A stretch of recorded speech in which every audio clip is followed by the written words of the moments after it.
Of course, you know, where will the ritual take place?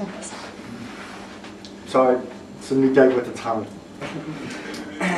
But yeah, whether it's going to be inside or outside. A lot of times too, if you're going to burn incense, there's certain incense that are best done outside and not inside because it'll get you sick. You know, I have, you know, when it comes to herbs, I tend to have an awful lot. So yeah, a lot of times too, you know, the herbs that I have, it's just a matter of like walking in the woods and being able to pick them fresh, so to say. Yeah. Some people have different sensitivities with smoke of others. True. Like True. if I'm doing ritual, everyone's coughing, you know, I'm fine. That's not your problem, you know. Well, that's because you're smoking them out. You know, you don't have the right ventilation. Yeah. But my thing is, you know, if I had a choice, I love to do rituals outside, and I love to have that bonfire going during that ritual. I mean, that's just my ultimate love, you know, and basically I feel freer outside. Yeah, you more know. connected to the earth. And Yep. outside. And I you know, if I can help it, a lot of times I'm always barefooted. So, you know, and the thing too, you also have to decide whether you're going to do this by yourself or if you're going to do this with a group of people or one other person. You know, because that also plays in a factor too. Because if you're going to do it with more than one person, you know, you want to at least get a group activity going where everybody takes their part in that ritual. Yes. You know, as a solitary practitioner, you know, you have just you to call for. So this is where that confidence level has to be. You know, you have to have that confidence within yourself. You know, or the ritual is going to be half-baked. And you know, I really don't know how else to word that. You know, but I'm very big on making sure that whatever ritual that I'm doing, I'm paying attention to the phases of the moon. You know, a lot of times too, I've seen young fledglings come along, write up a ritual, and wants to attract something, but yet they're doing it in a phase of a moon that is repelling. And you know, they get upset because the ritual didn't work, the spell didn't work. Well, because you did it at the wrong time. You know, and that's the big, you know, to me that's one of the must-dos. You know, the things that you have to do is just pay attention to that moon phase. You know, especially with the ritual that you're going to be lighting up. All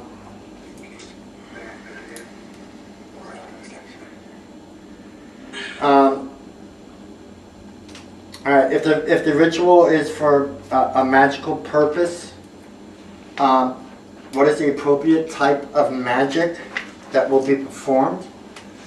Again, that's like deciding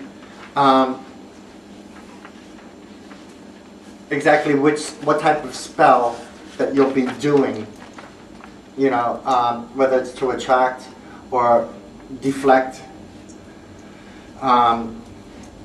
Whether you're looking, you know, to find something that is lost, you know, or to gain something back. You know, over the past week, I've had a lot of people email me saying that, you know, oh, can you write me up a spell to find a lost love? What a good worker. You know? Yeah, Facebook. Yeah. And it's like, you know, you should be able to do that. You know, if you love that person so much, you know, you should be able to write that spell up and perform it. You know, because you have so much heart and so much love that you're putting out there to the universe. You know, that if the universe wants you to find that lost love, poof, there they are. You know, they'll make it so. And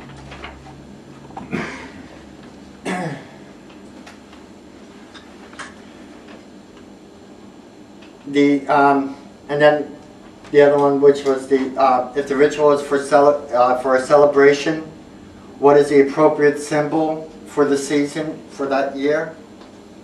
Most of us know, you know, basically, you know, Yule, Samhain, Imbolc, you know, all these festivals.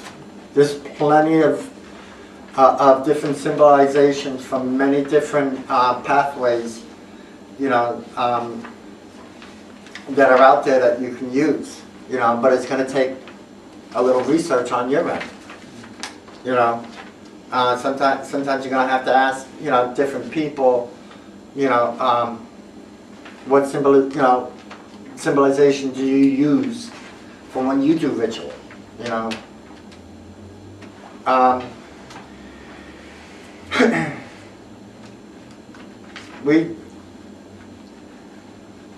It's funny, you know. I wish I can say I have one particular symbolization for each holiday, but the holidays, I have such an eclectic group that I meet with, that each one of ours is so different that we all just kind of combine them all together, and you know, it melts so well together, you know, and everybody walks away knowing that the gods and goddesses and all other deities heard us that night, you know, because we all put in that much love, that much compassion, we had that much conviction, with a few laughters in between, but you know, it still Yeah. it still was felt, you know.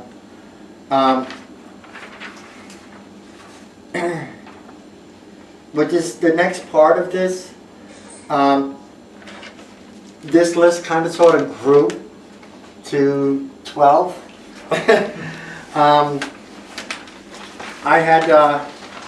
I started out with 5, and as I kept rereading it, I kept realizing that I forgot something. So again, it's to decide, you know.